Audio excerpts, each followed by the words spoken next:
Since the beginning of time, of all the planets and all the galaxies of the known universe, only one has a living, breathing skin called dirt.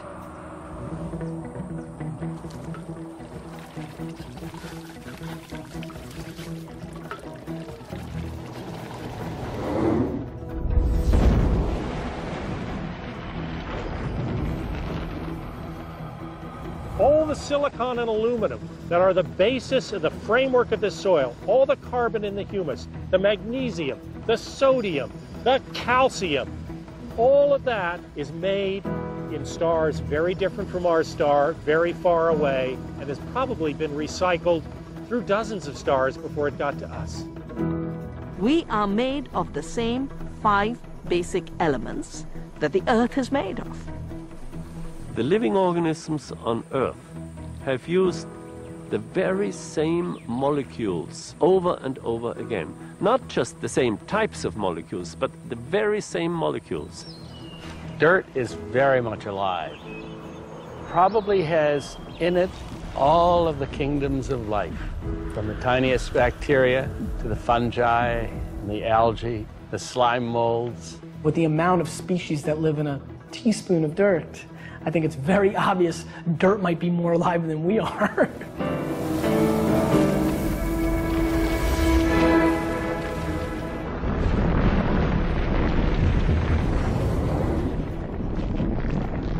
About 4.5 billion years ago, the Earth was a fiery ball of molten rock.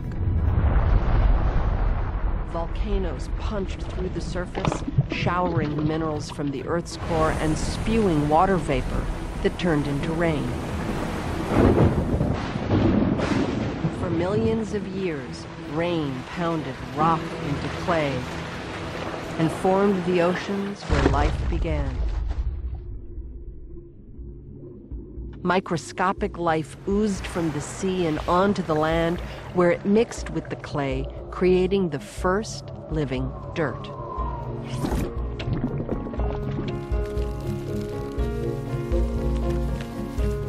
Countless cycles of birth and death, fertility and decay transformed this dirt into the matrix of life on Earth.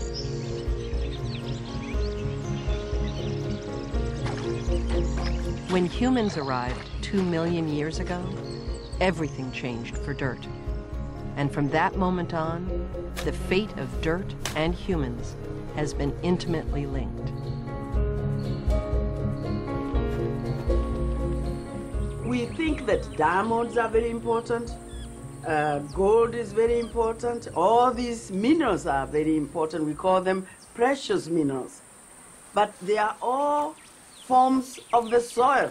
But that part of this mineral that is on top, like it is the skin of the earth, that is the most precious of the commons. Our wealth is imaginary.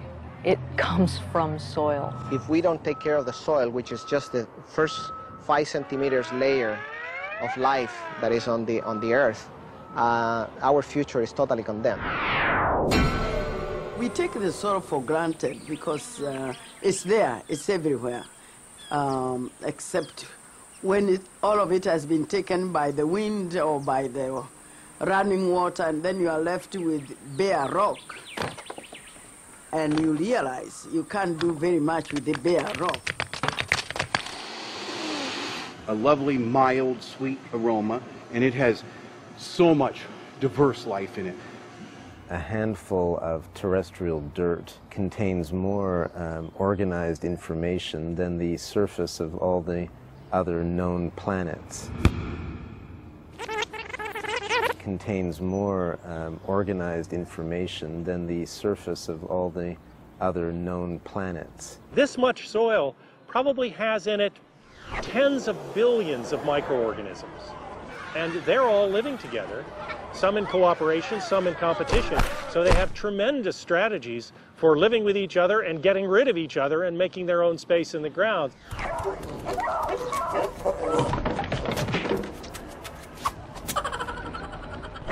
The idea that they're just microorganisms, just stupid dirt, is stupid. What we often call dirt, you know, the stuff we're trying to wash off our car or wash off your driveways, you know, are really these soils and sediments that are vital to keeping our biosphere healthy, which is all about keeping the plants and animals and ourselves alive. Dirt is a really strong, living word. It's a word like house, wrath, eat. It's a word that has flavor to it in your mouth. And it's a word that's about relationships. Kids don't go to play in the soil.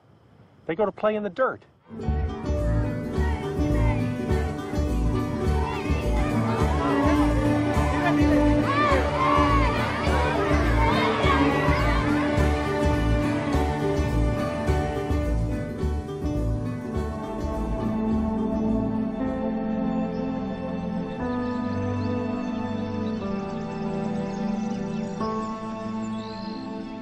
As we walk through the landscape, not only are the birds aware and the bears and all the other animals of this forest, all the microbes in the soil are aware of our presence.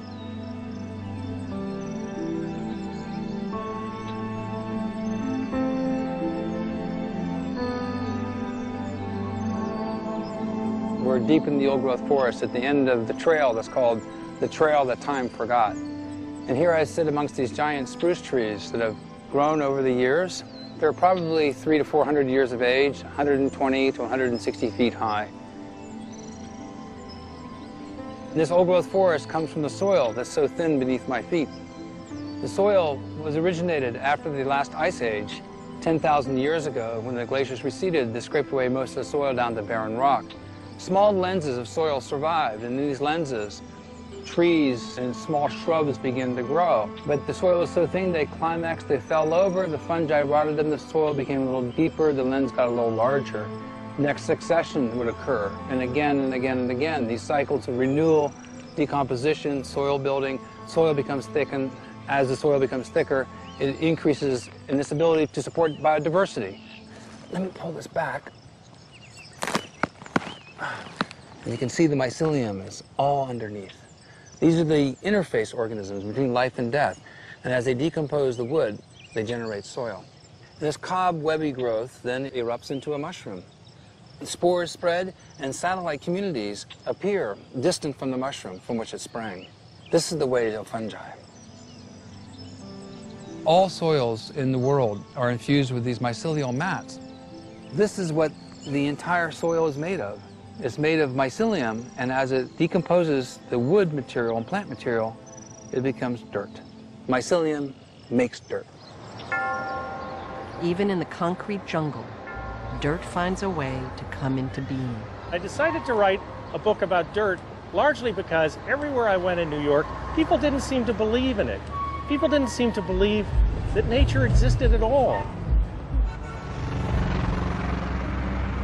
Clyde was a guy I knew really well. He was just a general handyman. And one day he was asked to clean the front of the cathedral because there was a block that was loose in the tops.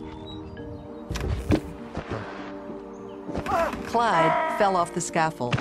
He fell more than 40 feet.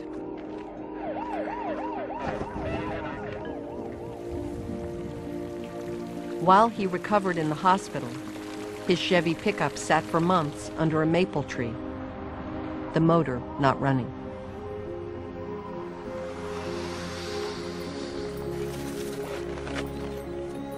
But in the back of the truck, open to the air and the sunlight and the rain, nature's motor was emphatically running, as fallen leaves, styrofoam cups, Chinese menus, and pigeon droppings turned into a garden.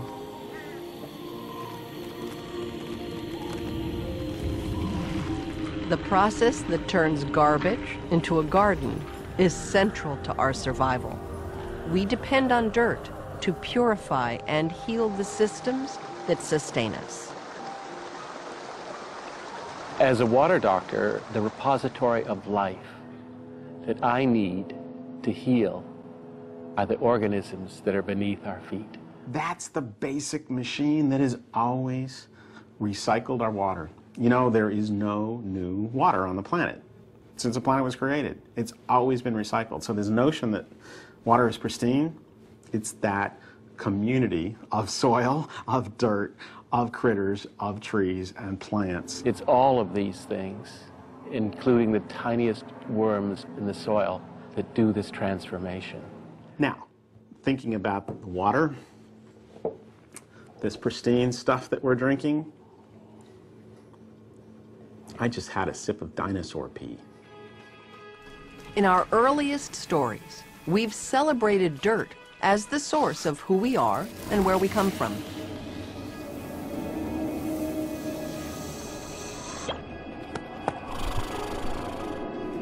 In the Amazon jungle, it's said that one day Sun hurled a stick rattle into Mother Earth, and out we came.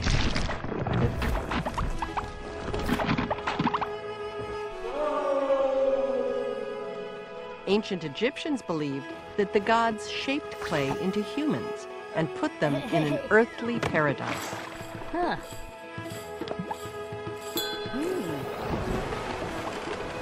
Jewish, Christian, and Muslim traditions share the story that God scooped up dirt and blew in the breath of life. In Hebrew, the very name Adam means dirt or clay. And Eve means life.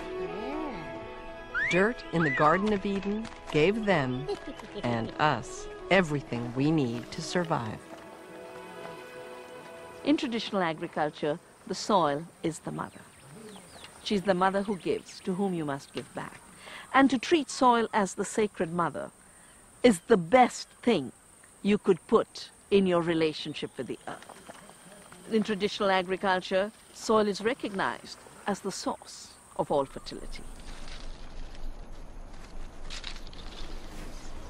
The sacred cow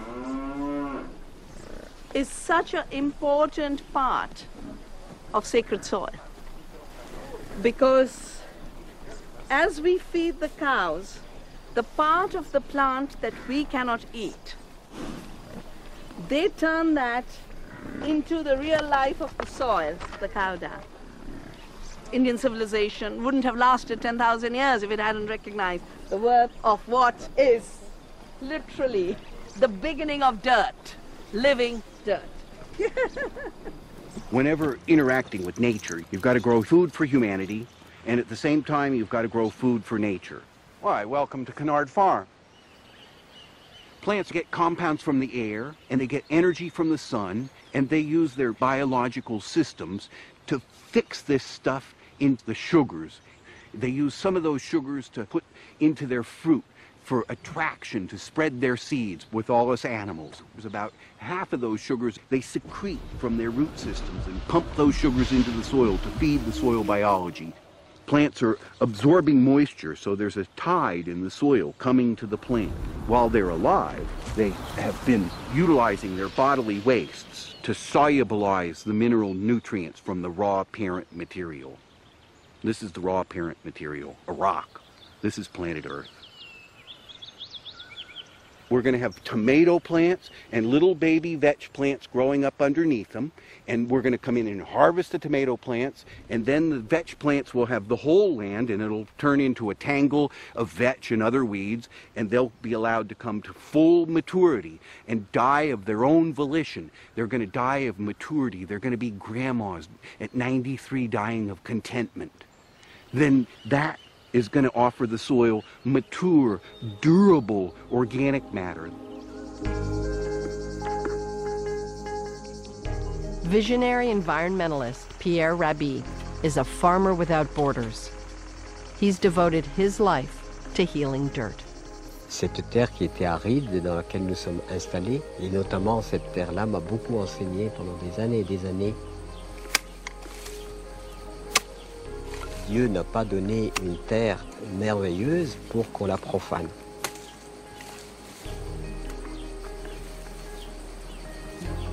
C'est une liaison entre un organisme vivant. À la fois je suis père parce que je la soigne, à la fois elle est mère parce qu'elle me nourrit, et à la fois c'est une amante dans le sens où on a un amour partagé qui se croise, vitalisé, mais qui en même temps me soigne aussi. Bon, je sens la vie que je soigne. Dirt that's alive is a community, and that community is trees and plants, microorganisms living in the soil, the plants that hold it together, the mulch that's fed by all the leaves that come. That's an amazing community. Add the layer of human community interaction with us helping feed, helping water, prune, but also exchanging the oxygen and the carbon dioxide. That necessary community exchange. The trees feeding us fruit.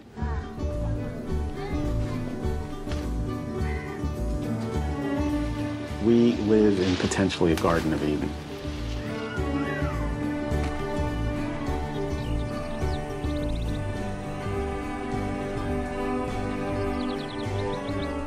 I've got zucchini, I've got strawberries, carrots, yellow beans, purple beans, cucumbers. I mean, what more could you want?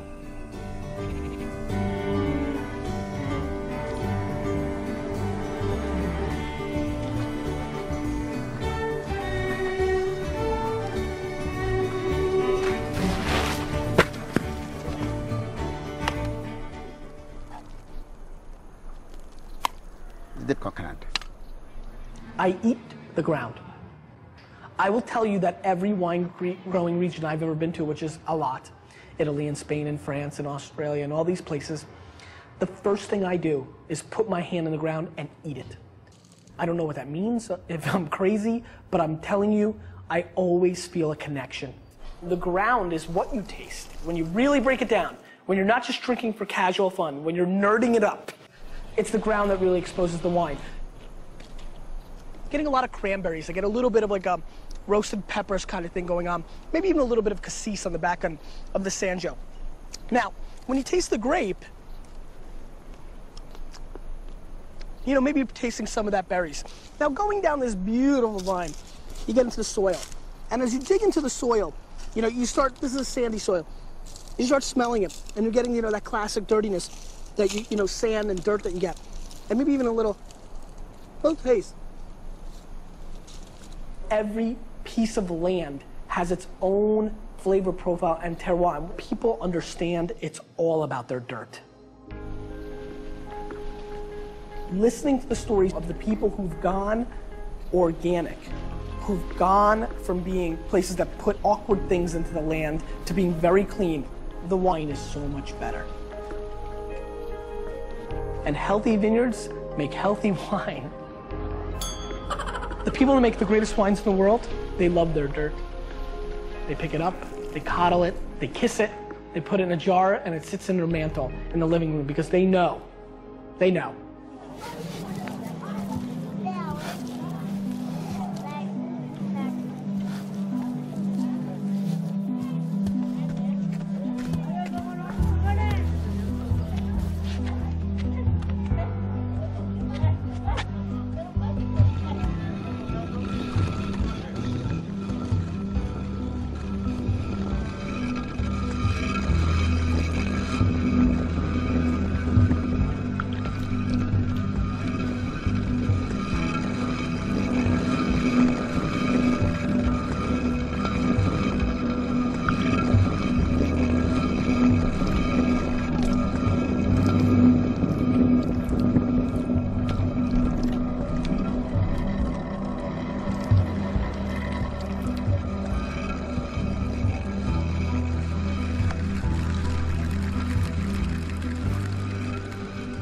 Growing up in a country like India, in the period when I did, soil literally was your cradle.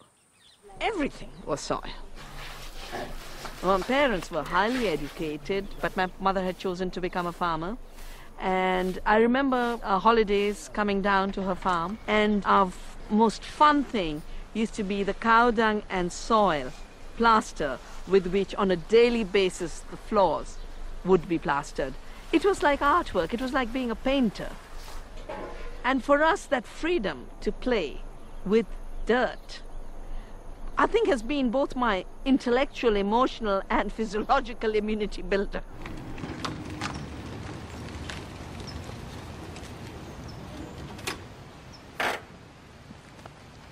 People have been building with dirt for over 9,000 years.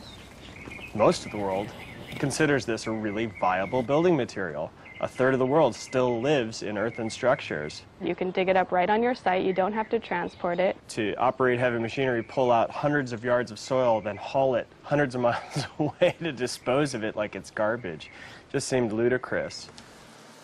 We used the wonderful machine, the horse in this case, to process our straw.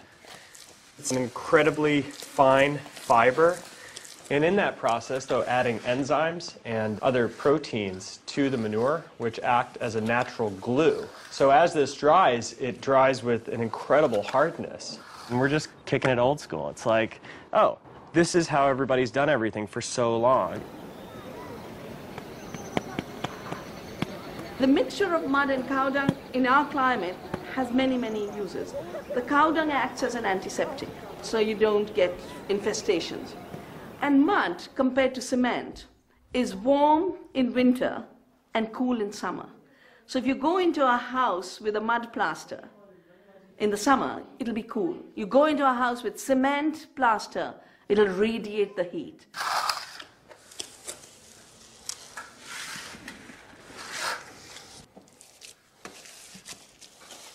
You get the dirt high. It's a really different experience than VOCs and petrochemicals. And I'd like to think that it lasts longer. Everybody could get it if they got their hands dirty. For us, mud is not just the matrix of life in where you grow your plants. It's our building structure. It's our very sense of who we are. Dust to dust and ashes to ashes. We are dirt. And we're made of it, we're made of clay, and to that we return.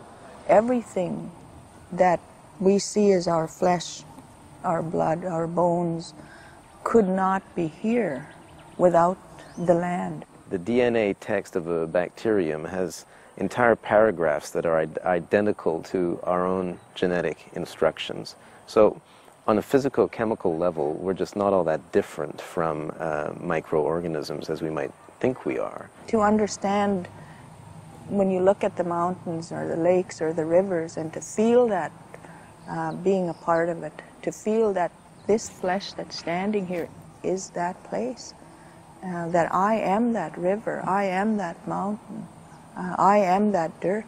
I could pick up a hand of dirt, and that's what my grandmother used to say. She'd pick up a hand of dirt and she'd say, "This is my flesh."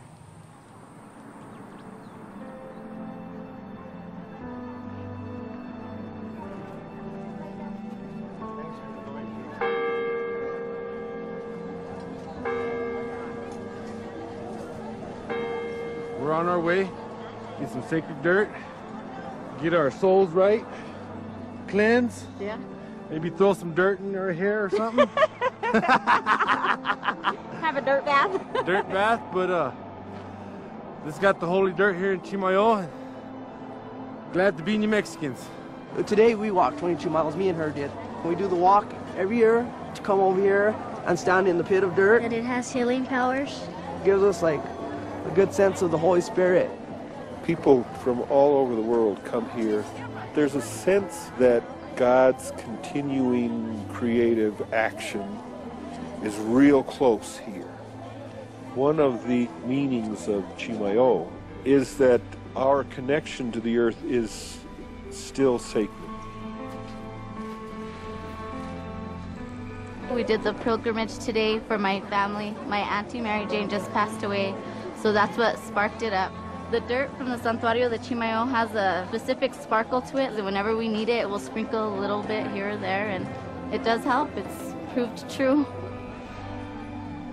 In the past, I was not paying attention to the dirt, but when I came to this place and I met people for whom the dirt is so important because their lives used to depend on fields and crops and harvests, I truly believe that then my eyes were open. And I understood better the importance of Mother Earth. Remember, you are dirt, into dirt you shall return.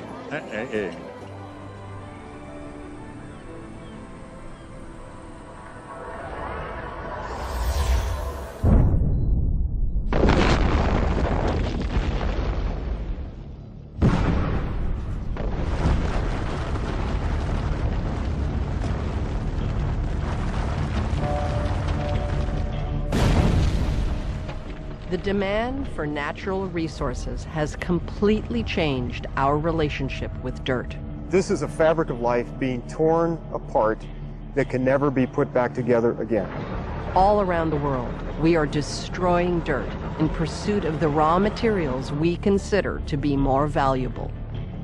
The practice of coal mining is called mountaintop removal. It's strip mining with a vengeance, with equipment the scale of which is difficult to conceive.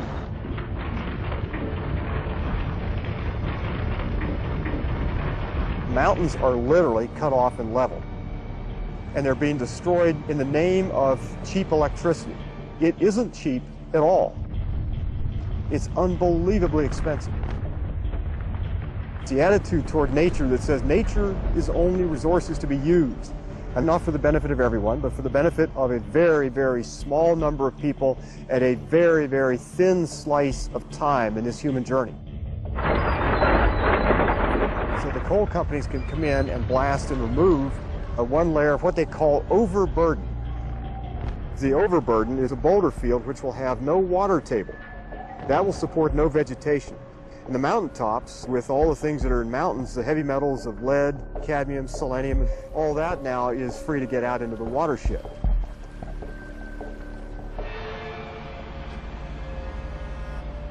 I was born and raised here in Los Angeles in the 1950s. In fact, I was raised in the house right there with the white van in the driveway.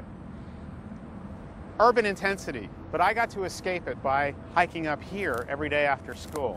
I'd come up with my friends, we would see the animals, the snakes. We'd imagine getting to fish here, hunt, but the smog was devastating. If you look out, you see the vastness of concrete, asphalt, homes, buildings, parking lots, freeways. The city was built and designed and has been managed for over 100 years as a dead piece of inert concrete. We've put all this asphalt on top of living dirt.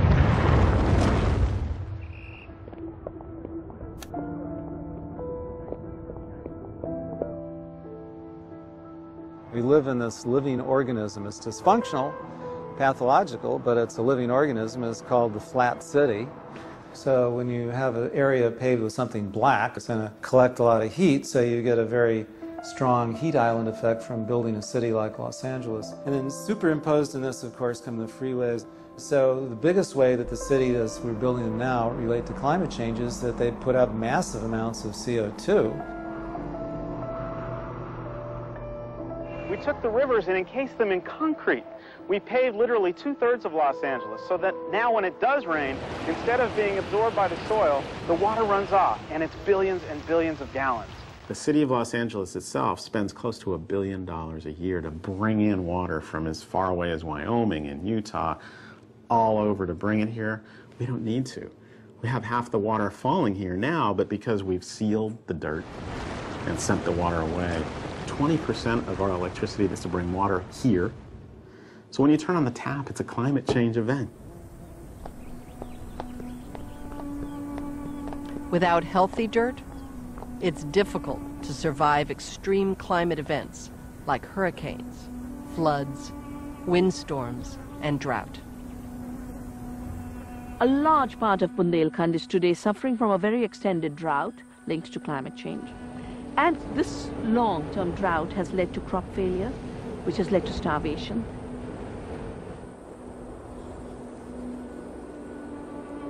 You create deserts where you are, and eventually these micro-deserts form much bigger areas. And we can't live very happily in a desert.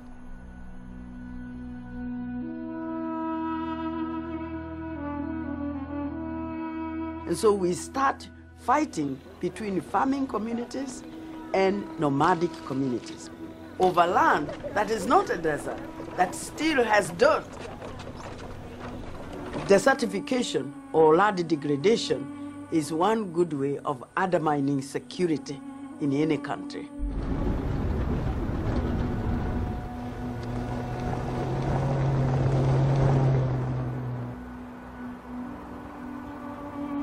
Throughout history, we've seen civilizations rise and fall based on how they treated dirt.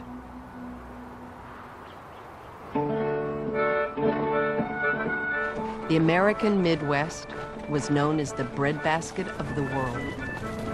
Across the prairies, using modern industrial machinery, farmers removed native grasses to plant a single crop over millions of acres. This seemingly efficient system of farming, called monoculture, worked in the short term, bringing record yields and profits. Monocultures don't produce more, they produce less. Monocultures produce nothing for the soil. The idea that we are increasing soil fertility and agricultural productivity through industrial monocultures is one of the biggest lies. What the farmers didn't realize was that they were killing their dirt by destroying its root structure. After years of severe drought, fierce winds picked up whatever remained of the topsoil and just blew it away, leaving the Dust Bowl in its wake.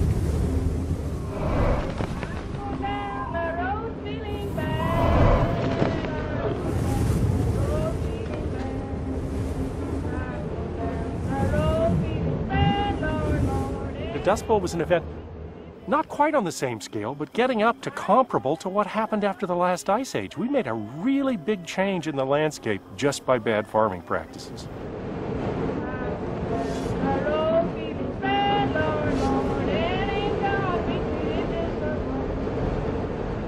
A third of our topsoil we've lost in the last 100 years.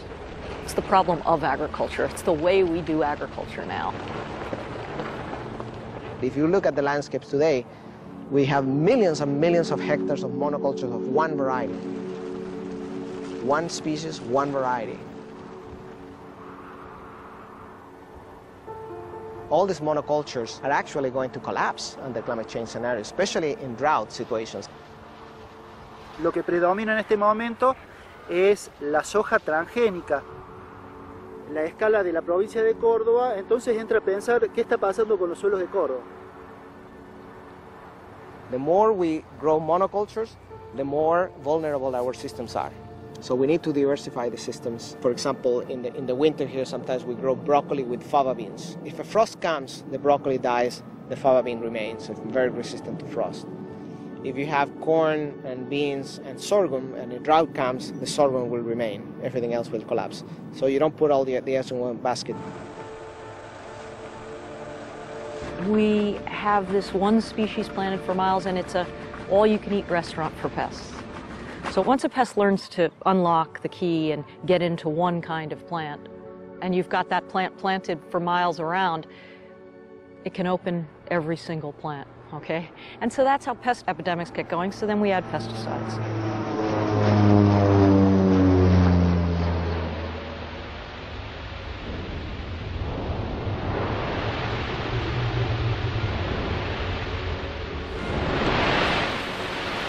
And those chemicals deplete the life of the soil. They take away the structure of the soil. They take away the water of the soil. They take away the very organisms that make for soil fertility. Essentially, insects and plants are so like us physiologically, cell to cell, gene to gene, protein to protein, that if it's going to kill plants and if it's going to kill insects, it's going to kill us too.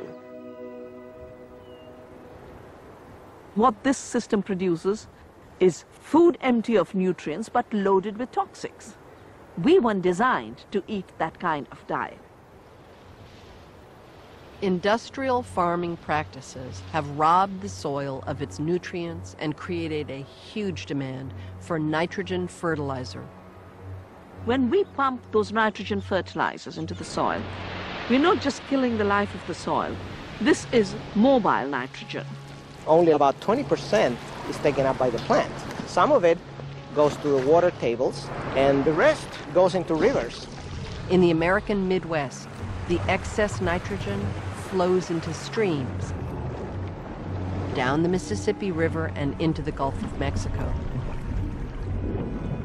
The nitrogen then feeds giant blooms of algae that suffocate nearly all marine life, creating a massive dead zone where only jellyfish can thrive.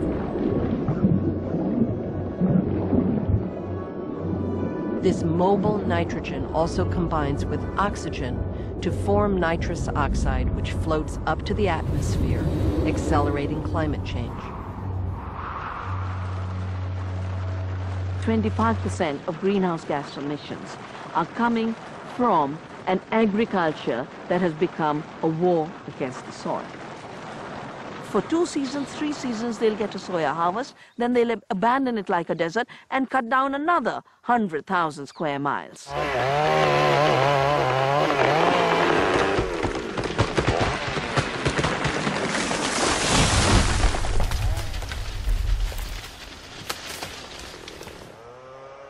Trees absorb pollutants, protect topsoil, prevent erosion, sequester carbon, and release oxygen. The entire Brazilian rainforest is being cut down for expansion of soya. We have always cut down forests to clear land for growing food. Now, to meet the global demand for lumber, paper, biofuels, and land to graze cattle, forests around the world are being mowed down and the dirt beneath them ravaged. The government and many other people see timber, they see money, but they do not see the diversity of life that is in those forests. Each year, 100 million trees are turned into 20 billion mail order catalogs. When I see how much the Congo forest is being encroached upon, how it is being harvested, how it is being destroyed, I know that if the Congo forest goes, so does Africa. Behind me, we have an example of ecological Armageddon. This is a practice currently employed by the foresters and by logging companies, who, after they've cut the old-growth forest, adding insult upon injury, the brush is then set on fire, sending carbon dioxide as well as gases into the atmosphere. If this wood had been chipped and left on the ground, the fungi would have recycled it, eventually building soil. When it rains, the water runs off and carries with it wonderful topsoil that we need to sustain vegetation in these forests. We do not replenish the underground water, and therefore eventually rivers dry up. In once productive farmland, it's the farmers who are being ravaged as they struggle to pay for expensive new technologies and equipment they've been pressured into buying. Farmers have been pushed to buy more seed, have more tractors, been pushed into the loan economy. Now, an activity that was a zero-cost activity suddenly becomes a 5,000 rupee activity every year, and the farmer is burdened with debt. और tractor में बैठ करके चले गए या हमको गाली गुत्ता दे करके हमको छोड़ दिया कि हम सीधे बैंक जाओ या देश विदेश चले जाएंगे, क्योंकि मतलब जो है तो ये तकलीफ नहीं देखी हुई जा सकती. As farmers around the world go broke and lose their farms, their land is taken over by international agribusinesses that grow genetically modified single crops for a globalized economy. Total on me now 25 and 25, 325, 3 1/4. Yes or no, 3 1/4, and I sold it $200. Truck, 35 is the buy. Right up to the pickup place. I just love farming. In India alone, the target is 600 million farmers should disappear in an industrial model of farming. No one thinks about where will the soil be, where will the soil keepers be.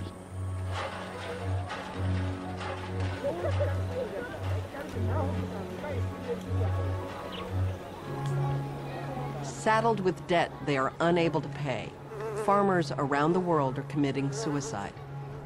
Bundelkhand में अभी तक 3000 लोगों ने आत्महत्या की हैं जो जानकारी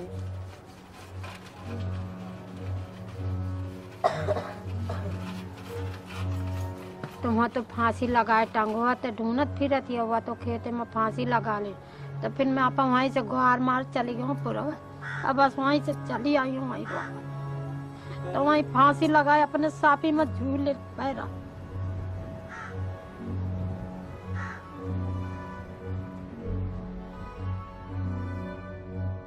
In India, over the last decade, an estimated 200,000 farmers have killed themselves, many by drinking the pesticide they can no longer afford.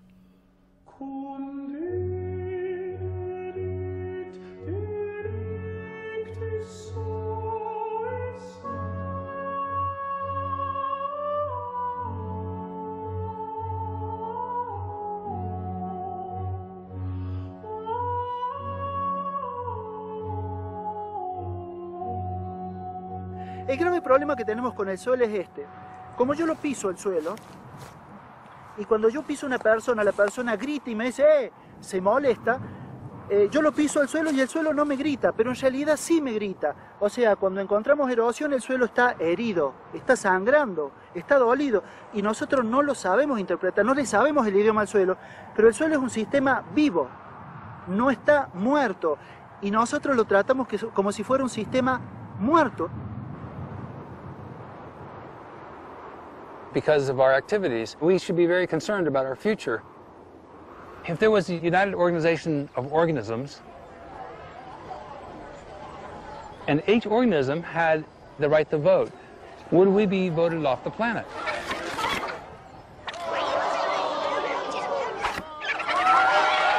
Given that our bodies reject viruses, the analogy that the Earth could reject the human species as a virus is very apropos and has good biological precedent.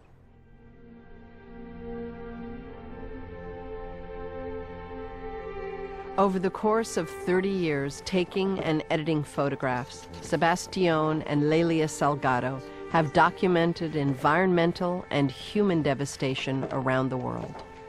When you do human photography, when you do this kind of photography, you must live with people. Living with people, you have time to see what happens around you. And you start to see that there is a very strong correlation between human degradation and environmental degradation.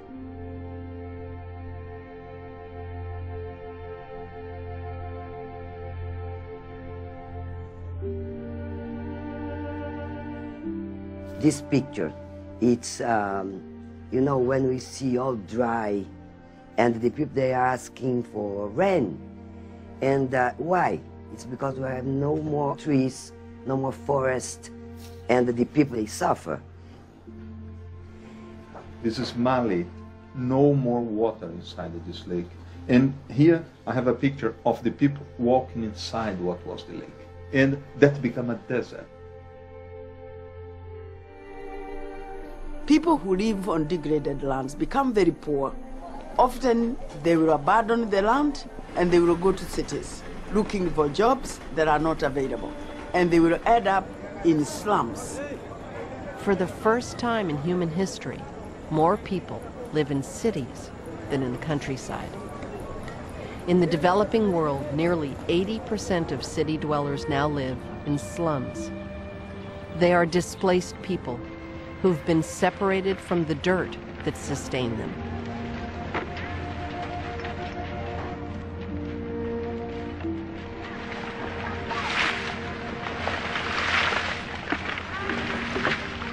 It's lunchtime in one of Haiti's most desperate slums. But because of rising food prices, this mother and her toddler now rely on a traditional Haitian remedy for hunger pangs, cookies made of dried yellow dirt.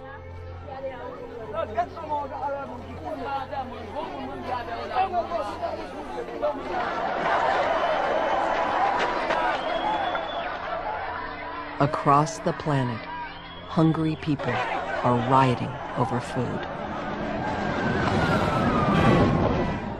The food riots are a direct consequence of the industrial model of agriculture, the failure of the industrial agricultural model. Deadly conflicts and outright wars are breaking out over our dwindling supply of fertile soil.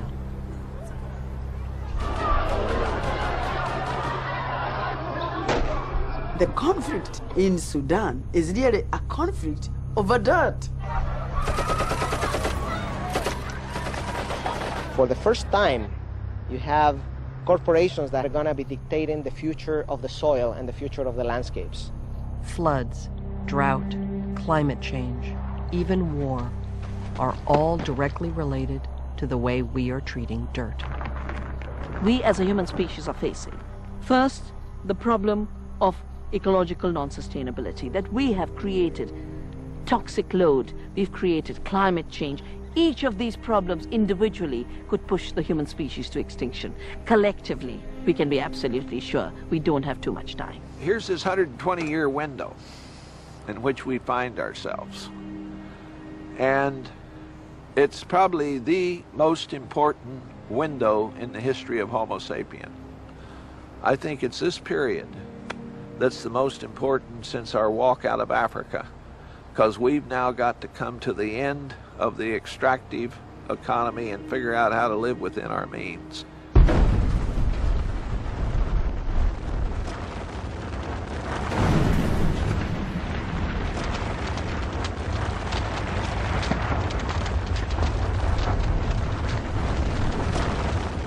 We are constantly being bombarded by problems that we face, and sometimes we can get completely overwhelmed. The story of the hummingbird is about this huge forest being consumed by a fire. All the animals in the forest come out, and they are transfixed as they watch the forest burning, and they feel very overwhelmed, very powerless, except this little hummingbird.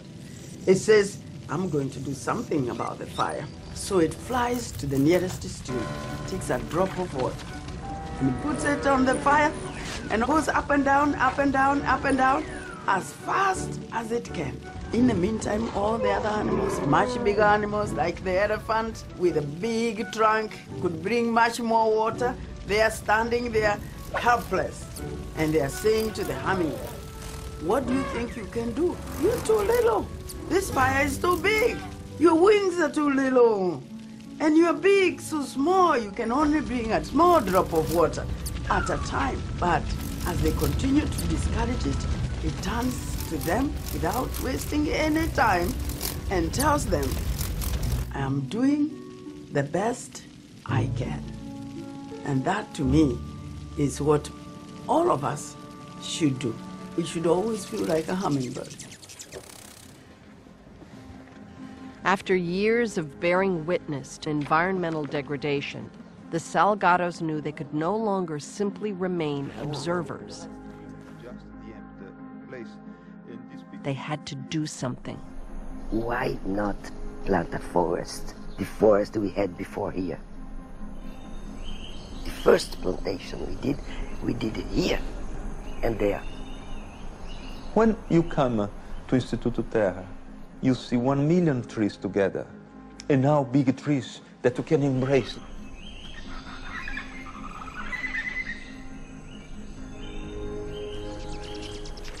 You see the birds. We have so many birds now. In all this land around this planet, if we started to replant, in 10 years will be no more dead land.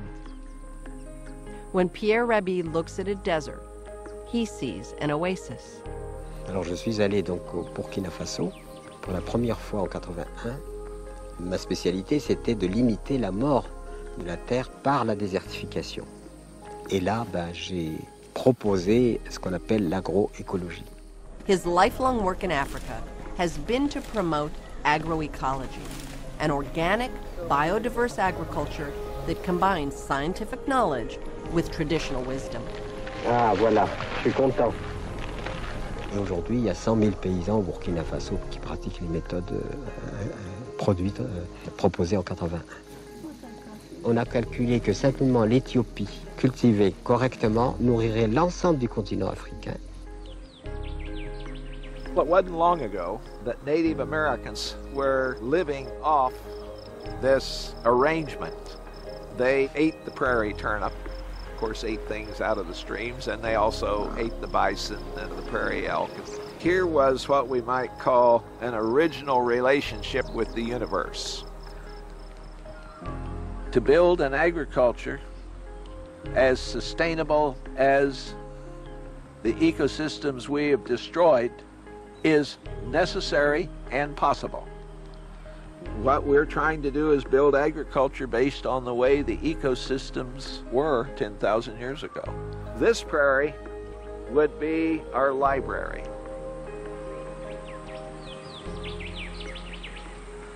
What the soil scientists here are trying to do is to understand those dynamics below the surface that sustain what we harvest above. Just to show you in one plant some of the diversity of root systems that we have. With a perennial, it allows this plant to come back each year from its root system. It doesn't have to be started each year from seed, and it doesn't have to grow its entire root system each year like an annual plant would have to do. Our annual crops, such as this native annual wheat, its root systems are much more shallow, so if it rains, carrying with it nitrogen, and that nitrogen ends up 10 feet down, this wheat plant can't get it. So we have to put on more nitrogen. That native perennial at 10 feet is able to grab it. This ain't doing it, this is. This root diversity below ground, green diversity above the surface is going to be far more resilient to a change in the climate than the annual monocultures. A lot of what we're talking about is going on below ground. So let's just go below ground. So here we have a nice soil pit. It's roughly 6 feet from the bottom of the pit up to the soil surface. Now, not all soils are this deep, obviously, but the thinner the soil, let's say we have bedrock right here. The thinner the soil, the more important it is to have the perennial roots to protect that soil. If you only have this much soil in which to grow your food and you lose several inches of it a year, it's not too many years and you're growing nothing. Our goal is to have soil erosion go to zero. That's the first important step, as I see it, to begin the reconciliation for us as a species out of context. When I started Navdanya with concern for the seed and its renewability and its fertility, I started it as my personal commitment, not knowing how many would join, no matter how long I would be able to continue this commitment in practicing farming that is first a service to the soil. What Vandana Shiva and her colleagues do here is to collect and preserve the seed varieties, to share them with the surrounding farmers. This is a sorghum. So that the entire agricultural region regains biodiversity and is revitalized. The only quality food that we can ever produce is food that is a byproduct of our relationship with the soil. We will use vetch, we will use clover, and I'm going to broadcast them by hand. And while I'm broadcasting them by hand, I'm going to give each seed all of the energy of my soul and connect with all of my plants and my soil. It's so very important that we recognize that we're not separate from all of it. What's happening here dictates what happens up here. And what happens up here also dictates what happens down here. They're totally connected. The below ground and above ground are totally connected ecologically. A new generation is finding ways to change their relationship to dirt. One group of young city dwellers moved from Brooklyn to upstate New York to put down new roots. We grow $20,000 per acre per year of vegetables, feeding thousands of people on what was a hayfield. And there's tons more of these fields all over this region. We have been working together for 2 years now. This is such small time, small scale compared to most of the farms, but we're preserving the soil by doing it organically. It's pretty amazing to have your hands in this matter right here, and it's all alive. Add a little water, add a little sunlight, and attend it a little bit, and hey. At this point, we have about 500 families who we supply vegetables to on a weekly basis. Miriam and Benjamin have figured a way to make it work for themselves and for us. We have health care, which is pretty amazing. I mean, I have health care. I haven't had health care in a while. first drop-off is in Bay Ridge, and then we make it over to Greenwood Heights. Then we make it over to the Red Shed Community Garden. Giving food, the food you grew to people, it's pretty awesome, you know? Community-supported agriculture, or CSAs, provide fresh produce to subscribers. In exchange for us providing them produce every week, they pay us a yearly subscription fee, and that money allows us to grow the food, buy seeds, buy equipment, take care of ourselves. I think there are a lot of people trying to make efforts doing things like this, trying to give us a natural niche in a place that's pretty much concrete, you know? So, you know, you do what you can. These are going to be going to Brownsville, Brooklyn. It's a lot of less fortunate families. It'd be really a good thing in the future if some of the families could actually come here and see the whole dirt process, because a lot of times in the inner city, there's actually no dirt. You see everything is pretty much concrete.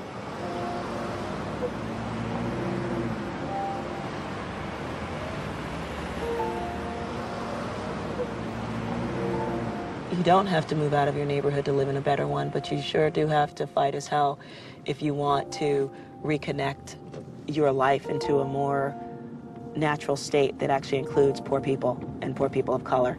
So we work to create opportunities, do tree planting, to work on, creating parks. The presence of trees in open space actually has a positive impact on people's mental well-being. We're in the South Bronx on top of the house that I live in, and what we're standing on right now is the green roof that we planted about 7 months ago. A green roof is a sustainable building technique, and it's really simply soil and living plants. But it has some really amazing properties, such as stormwater management. It actually retains about between 70 to 95% of the water that falls on it. Energy conservation, it provides an insulating layer to the floor underneath it. They protect a roof from sun damage, so they actually last up to 5 times longer than a traditional roof, and it actually cleans the air as well. Isn't that beautiful?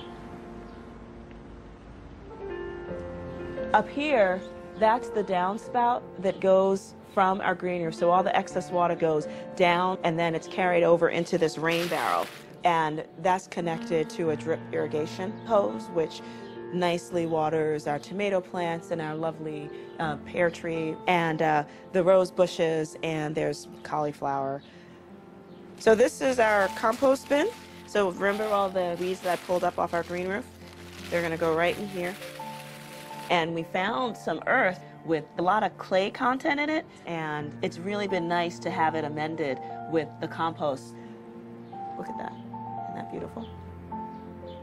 What we want to do is green as many areas of our urban areas as possible to kind of mimic what nature has already stated works. So many of us feel overwhelmed by the problems we encounter. And sometimes you feel like, so what can I do? Me, little me. It was 1970. I was 15, and the Forest Service told us that smog was killing the forest. They said they found that there were some trees that were smog tolerant, but no one was planting them. And it was up to us kids if we were going to save the forest. So what we did was take a piece of our camp that had been turned into a parking lot. We peeled back a 4-inch layer of tar and oil, let the dirt come back to life. So it really just started out of your concern for what was happening with the trees, and kind of grew, and then the volunteers joined, and other people who thought it was a good idea joined in. Tens of thousands of young people come here to learn about how nature worked in cycles. And they learn how those cycles were broken, causing damage to the ecosystem. They learn their profound power and their role as the healers of that cycle. How long would that take to grow with proper care to a fairly good size, 4 or 5 feet? 2 to 3 years. And this is going to be a redwood? It's already a redwood. Oh, excuse me.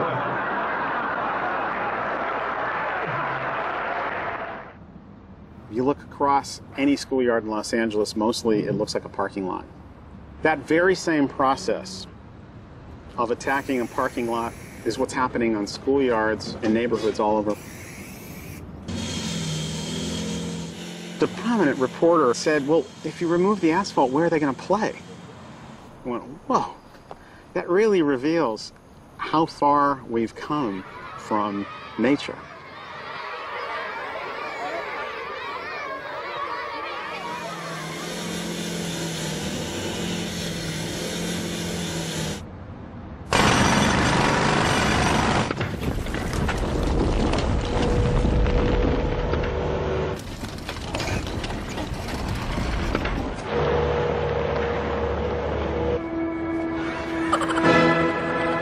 It's really amazing what started happening as students started to remove the asphalt and green their campuses. This place used to be all concrete, just like down there at the basketball courts. We planted an edible landscape.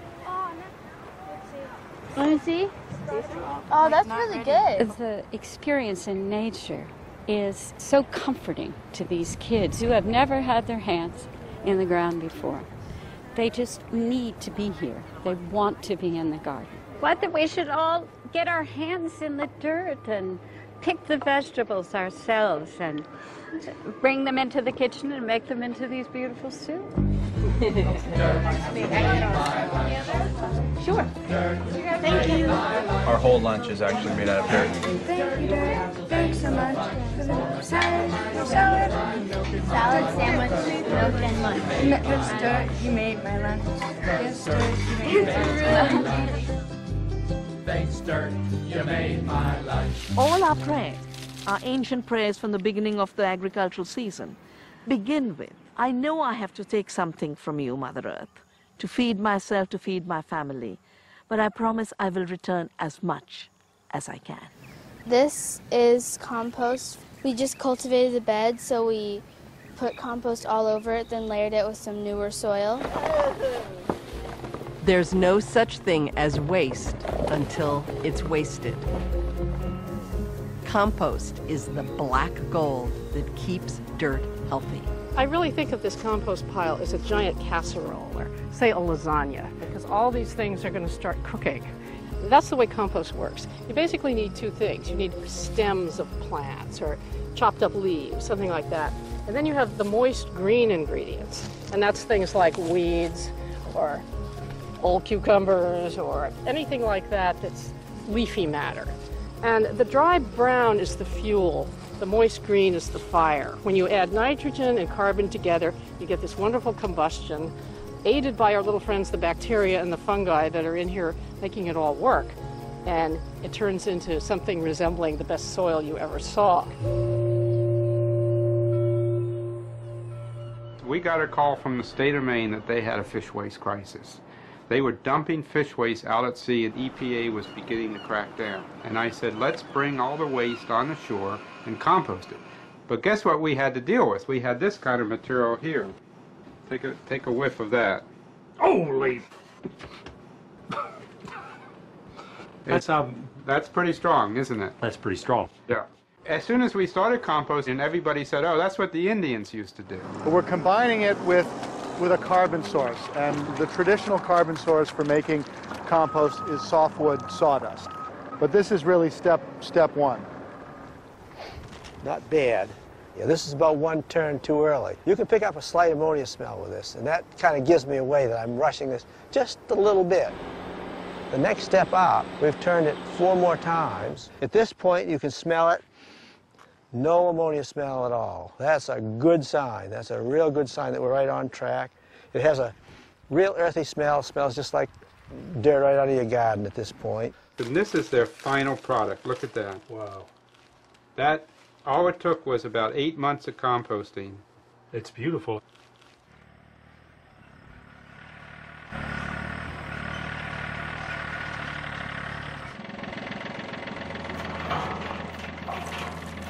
There was a neighbor no more than a couple of miles away who had a business shucking clams. And if we turned up at his operation at 3:30 when he quit work every afternoon, he would dump all these barrels of clamshells into the back of my trailer. We would bring them back and spread them on the field and rototill them in. And it was a very interesting thing because the local extension agent came by one day when I was doing that, and he looked at this and he said, "Well, that's foolish, Elliot. They won't break down for 100 years. And I said, "Great. You mean I have a steady supply of calcium for the next 100 years? And it was just these two ways of looking at it. He wanted it today. I was thinking of long-term fertility and something that would be there for the future.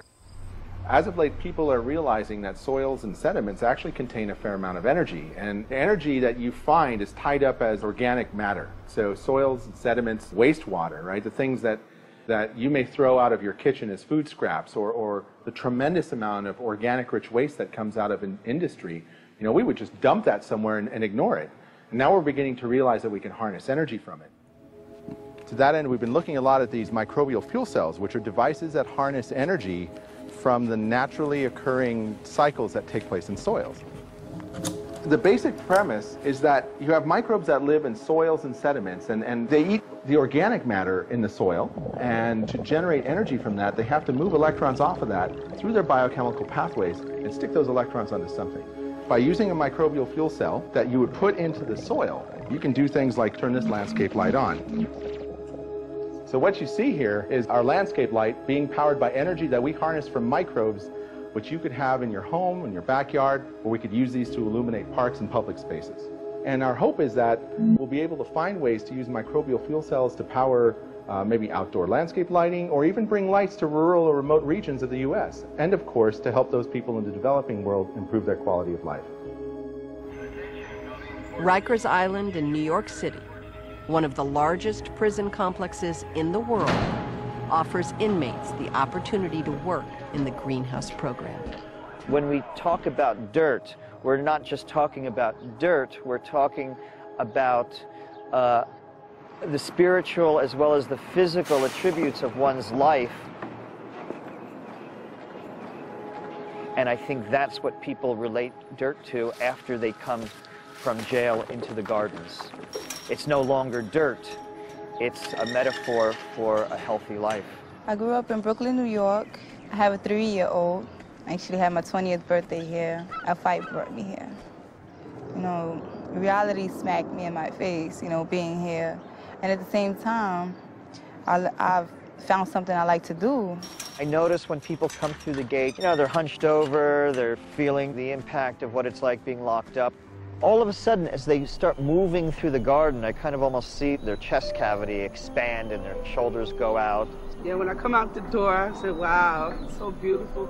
Then the first thing I see is my friends, Donald and the guinea fowl. Those are my favorite birds, and I love them to death. They're so serene and beautiful.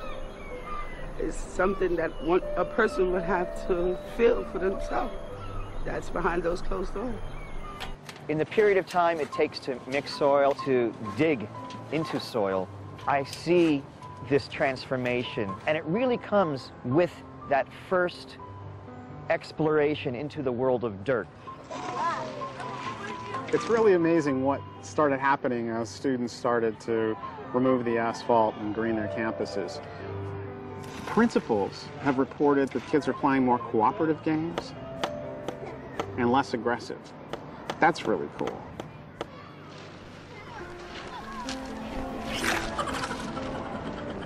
Digging, it's magical. Everybody loves digging. You have to get on your knees and you have to dig through that dirt. Living things work together to make life a better place.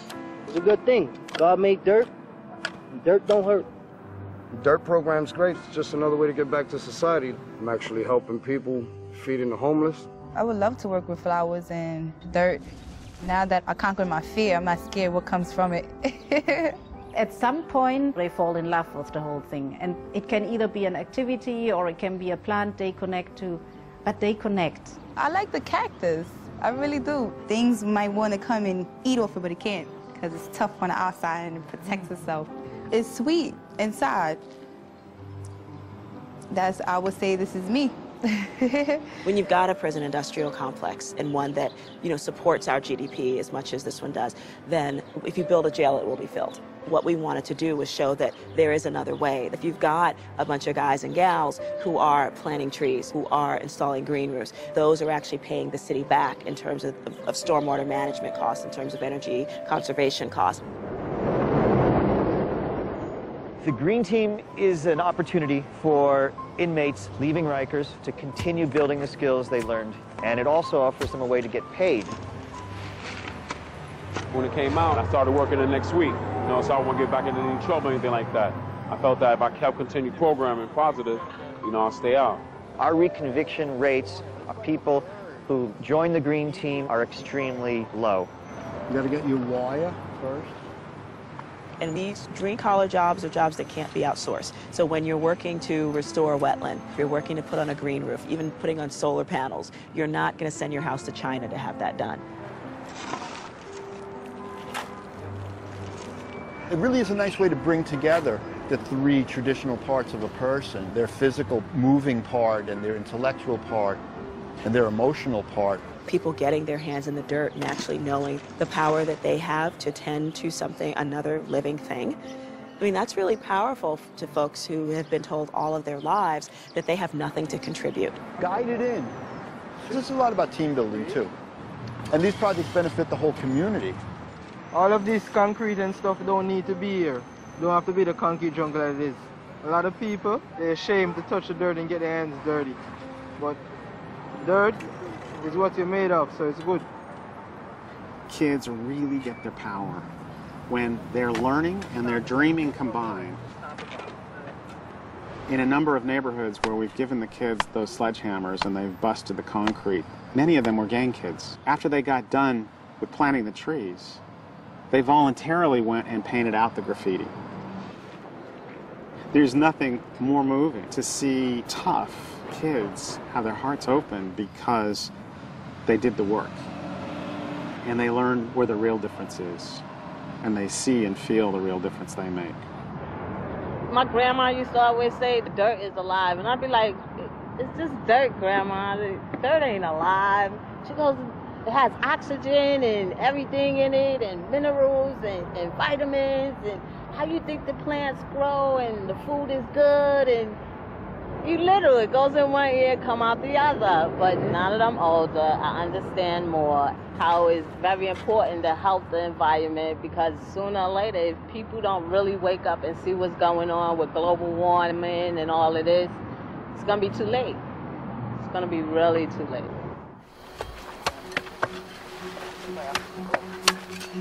Even though what you are doing may be very small, may be very insignificant as far as you're concerned, collectively, if so many of us were doing the same thing, we would accomplish a lot. It really does start at home. Sometimes we can't change things on the grandest scale, but if you start the change yourself and your friend starts it and your friend starts it, pretty soon a lot of people are doing something different. The good news is that we don't need to start from scratch. We can learn a lot of valuable lessons from the wisdom of nature. Put on the skin the dress, a green dress, like trees, like vegetation. And then when the earth is covered with green, with the vegetation, and with the trees, with the forest, it looks very beautiful. And in this age of climate change, can you imagine how happy the planet would be?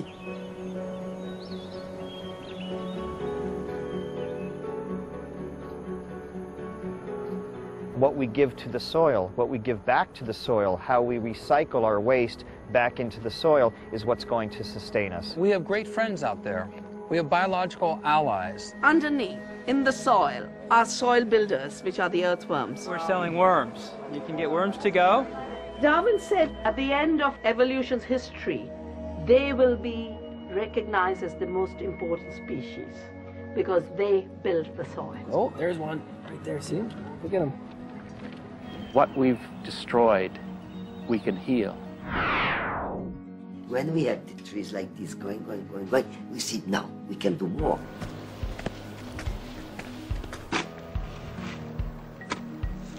I may feel insignificant, but I certainly don't want to be like the animals watching as the planet goes down the drain. I will be a hummingbird. I will do the best I can.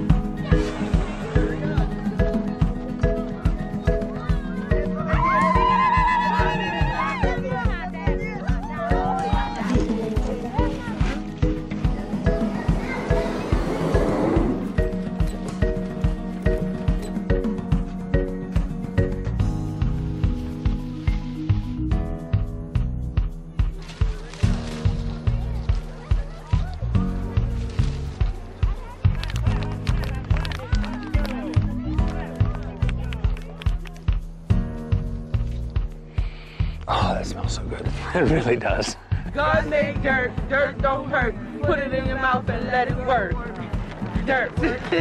When nature works on her own, she only creates living soils. But the moment the human being enters, they can either work like nature and rebuild the life of the soil with every action, or take it away.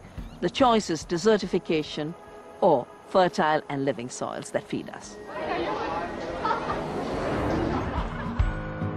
Of the billions of planets in all the galaxies of the known universe, only one has a living, breathing skin called dirt.